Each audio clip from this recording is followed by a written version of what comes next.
The race is on to inoculate health workers before the Sisonke Trial period ends, and it's leading to scenes of long queues, as we've been seeing. The health department, though, is calling for calm, even though Sisonke is ending. Government's phase 2 of the rollout, targeting those over 60, will begin on Monday. Well, eNCA's Heidi Giokos is at a vaccination centre for us this morning. She's at the Helen Joseph Hospital in Johannesburg. Let's find out what's happening there. Heidi, a very good morning to you. And, of course, healthcare workers, just a couple of days for them to get there to the front of the queue. What are you seeing? We didn't see very encouraging scenes yesterday, especially in places like Durban.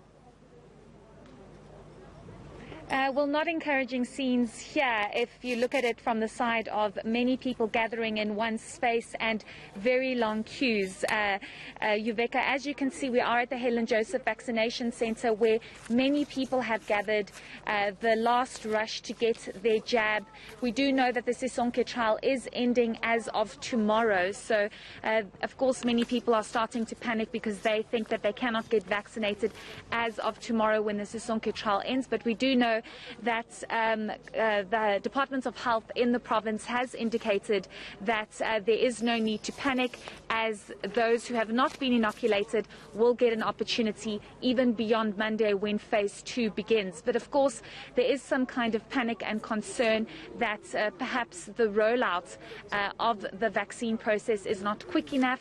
We do know that just under 25,000 people were inoculated yesterday, with many saying that this is still very slow and not as quickly as many would expect. If government is planning to inoculate 5.5 million people by June, specifically targeting phase 2, which is 60 and above, that means they will need to inoculate about 120,000 people per day. And if we're looking at numbers of just under 25,000 a day, what does this say for our broader rollout? So as you can see, many people have started queuing very early this morning, those who have vouchers, those who do not have vouchers, and there seems to have been some kind of panic with regards to if you didn't have a voucher, you didn't actually need a voucher because you would be able to be assisted at any vaccination centre. But when we were at Charlotte Academic Hospital yesterday, those who didn't have vouchers were actually not assisted. So there just seems to be a bit of panic and last-minute rush, but even though the department and even National Department of Health saying that people should not panic,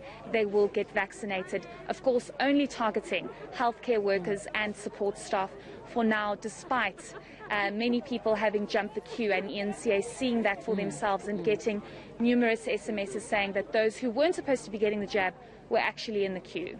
Well, of course, Heidi, the big question now is, and the big worry now would be for our senior citizens come Monday, and if they are going to have to put up with the same kind of complication, if they're going to find themselves in long queues like that, and what will be done to alleviate that kind of problem, if anything?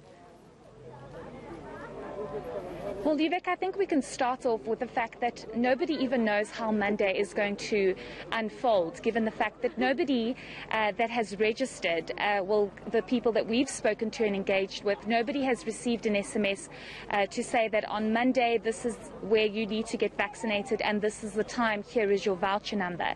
So people are very confused as to how phase 2 is going to roll out. If those that have already registered, we know it's just under 500,000 nationally, those 60 and above that have already registered. If they have not received any information as to what is going to happen on Monday, hopefully people don't gather like this, especially those that are extremely vulnerable and high risk. So we're not exactly sure, but hopefully we'll get further communication from the department within the course of today and possibly this weekend. But I must admit that there is definitely concern and panic because people don't know how this is going to unfold. If it looks like this now, what is Monday going to look like? So hopefully we'll get further answers from the department. But it is encouraging, Uveka, I must say, to see many people trying to queue up to get their jab, as many were concerned that there was a hesitancy to get the COVID-19 vaccine after many delays with the AstraZeneca put on hold and then the Johnson & Johnson put on hold for 2 weeks. So many are saying there is a positive to this, and the Sisonke trial is trying all it can to get as many healthcare workers and support staff to get their jab. All right, Heidi Giokos, thanks very much. We'll catch up with you throughout the day just to see if that queue is shifting. And she's at Helen Joseph for us here in Johannesburg at a vaccination centre. Well, time